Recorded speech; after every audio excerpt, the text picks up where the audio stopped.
Hello and welcome to this session. My name is Emilia Michou. I'm from Greece. I'm at the Department of Speech and Language Therapy at the University of Patras. This is the session for the basic physiology of the swallow and my short talk in about 15 minutes. We are going to speak about the applied anatomy neurophysiology in dysphagia, current and future scope. I would like to thank the organizing committee for the second World Dysphagia Summit 2021. It has been a pleasure to work with you, and I think this is going really great. And I hope we're going to have more summits in the future that we can exchange ideas and talk about the future perspectives in dysphagia.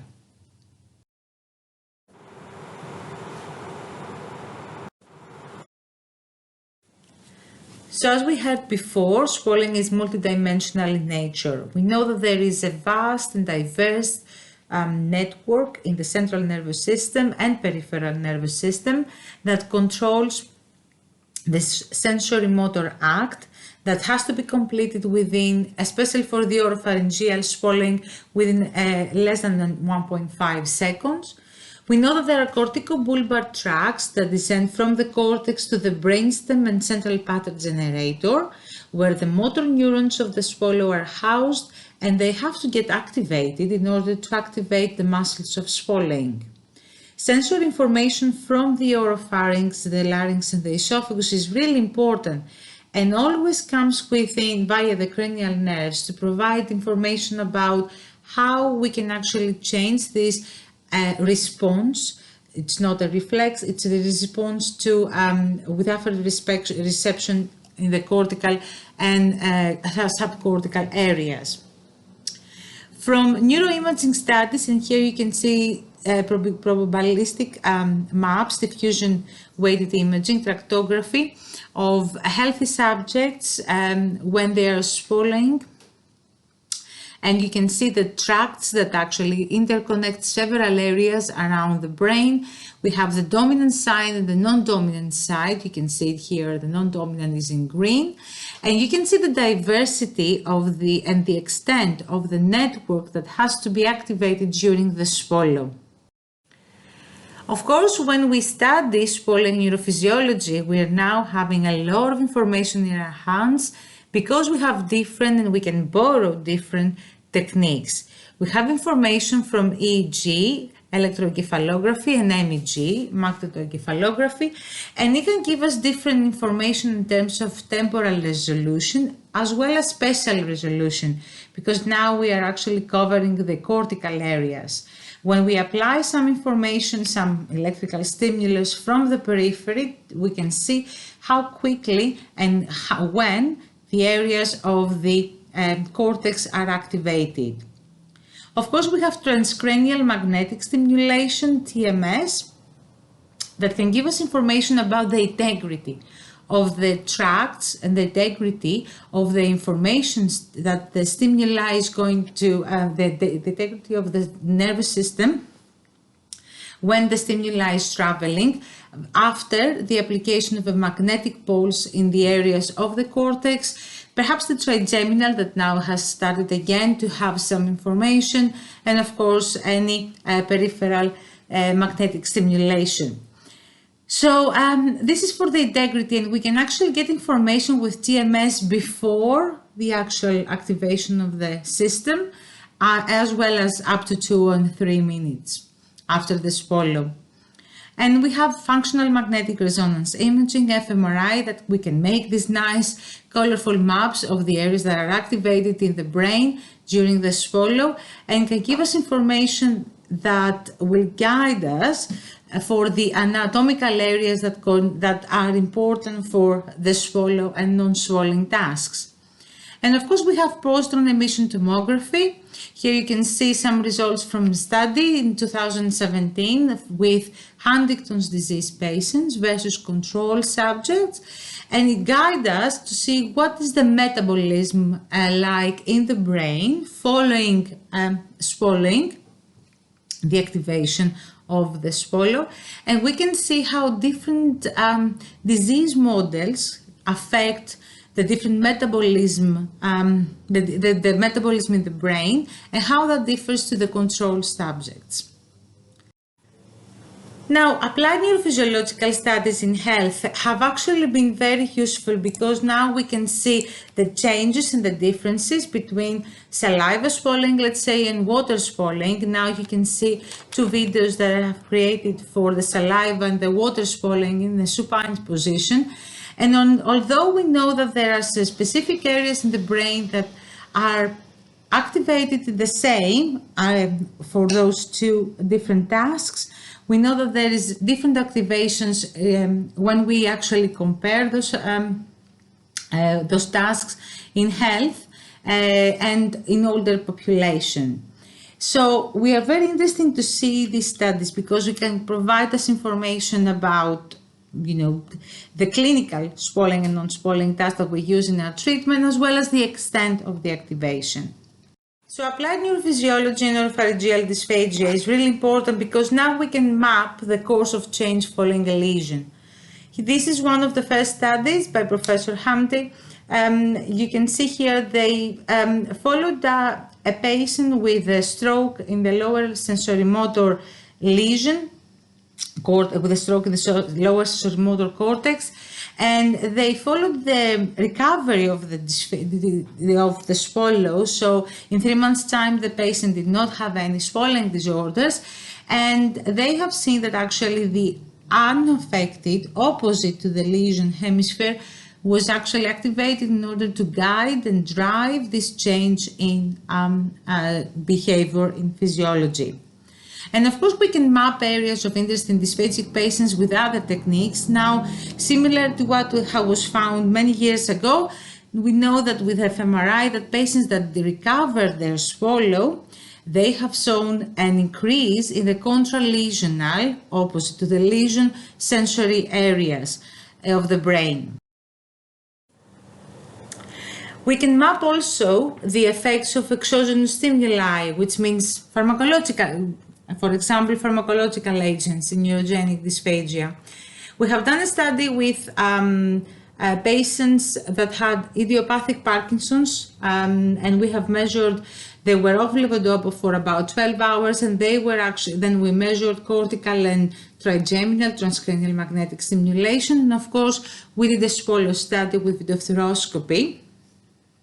After that, they received their levodopa, and 1 hour later, we repeated the protocol.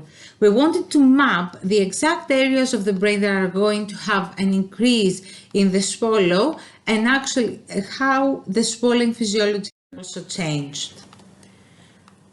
And here we can see what has happened. We know now that there are different subgroups of Parkinson's patients that we know within the Parkinson's patient. We have patients that don't have any swallowing problems on and off levodopa.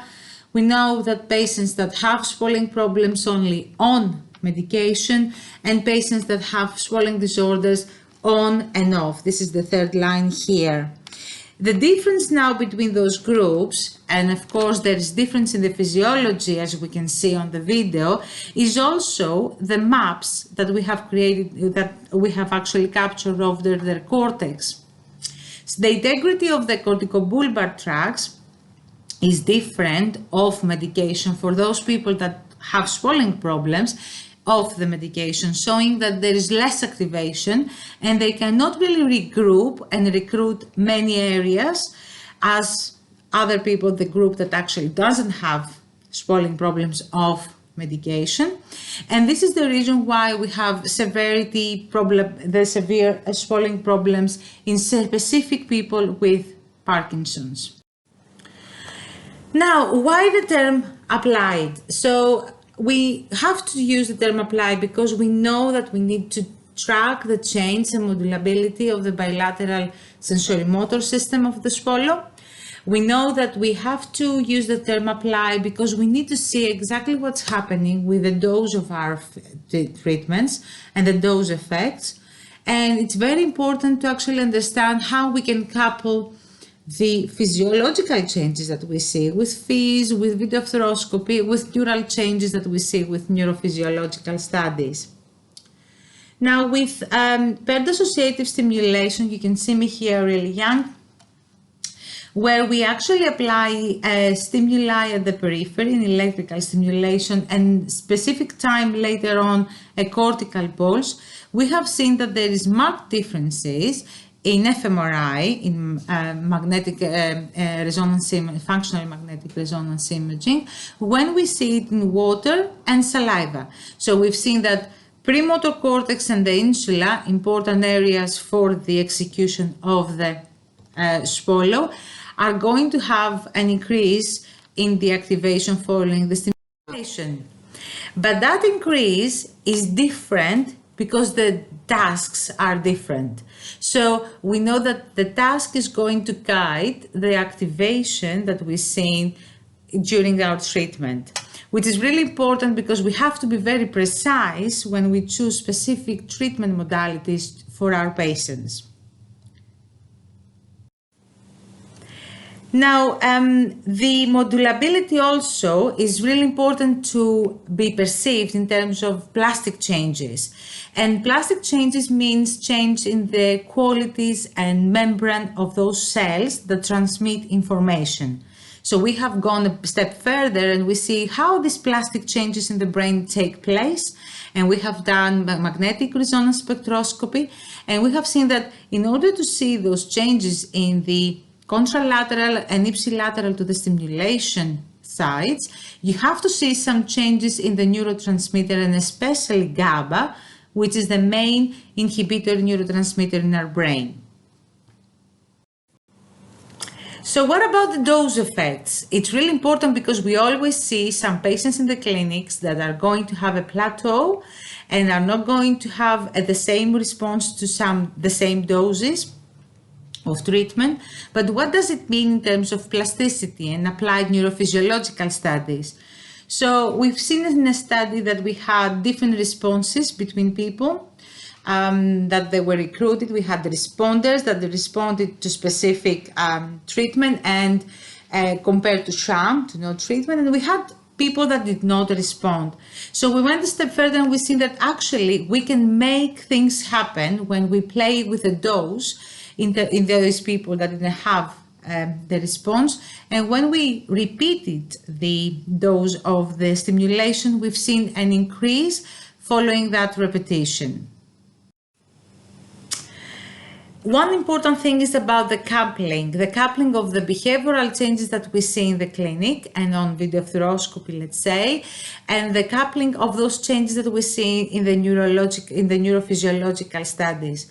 So when we applied pharyngeal electrical stimulation and paired associative stimulation in chronic stroke patients, and when we saw that, when we examined them before and after with video fluoroscopy, we've seen that those patients that received that peripheral and central stimulation had an increase in cortical excitability, the integrity of their corticobulbar system changed, benefited, and of course this change was correlated especially for the unaffected hemisphere with change in the aspiration penetration, cumulative penetration aspiration score. And this is really important because we can actually see the association between what is happening to the patients in the physiological studies that we are doing compared to what's happening at the neural level. And if we take it a step further, we can use this information from neurophysiological studies in things that we can actually use in our clinics, let's say carbonation. And we can actually inform our treatment strategies and rehabilitation in the future. Now, we have seen that the sensory bolus intervention, which has about 40 swallows of 3 ml, 1 per 15 seconds, can change corticobulbar measurements, the integrity of the system, before and after, when we compare the before and after. Here you can see that the carbonation in blue can actually increase the cortical excitability in the stronger and weaker, equivalent to the dominant and the non-dominant hemisphere, compared to the citric acid and the water. Of course, there's a lot of activation with single water sensory bolus intervention and citric acid. And of course, we need that because it's the peripheral stimuli that we can stimulate our sensory system in the cortex. But we can see that there are specific stimuli, taste stimuli, that can actually have an effect to the levels of the brain. To sum up, current and future trends are very important to see from those studies. We have used applied neurophysiological studies that can answer several questions, and we are going to see more studies targeting those questions. We know that we have to be very cautious when we apply a treatment, and we have to know what to do in terms of a non-responder patient, and we have to study the magnitude of the change and how we can actually interfere with that magnitude in order to have the best result in those patients. And because we are dealing with different disease models, we have neurodegenerative models, we have a stroke lesion model, we have to be very specific about overgeneralizing the effects of specific treatments across different models. So, because we don't expect that the neural system is going to change in the same way in different disease models. Of course, applied neurophysiological studies can inform us about our treatment choices, and especially those treatment choices that are going to have change in the plastic level, on membrane levels of the higher level of the swelling network, and in particular neurotransmitter communication. And we have to be very careful to overgeneralize and use the term plasticity in our studies, because we have to really study how we can actually force or how we can deliver those changes in that we see in our patients with those treatments. And there is what we have seen in the few years that have passed is that there is a continued interest in the treatment of neurogenic dysphagia, and especially that interest is towards targeting the peripheral level. And of course, this is going to have an effect on the central level, because all the studies that we have seen so far have guided us to show that there is changes that are going to be shown and demonstrated centrally. I would like to thank you, and now it's the time for the questions.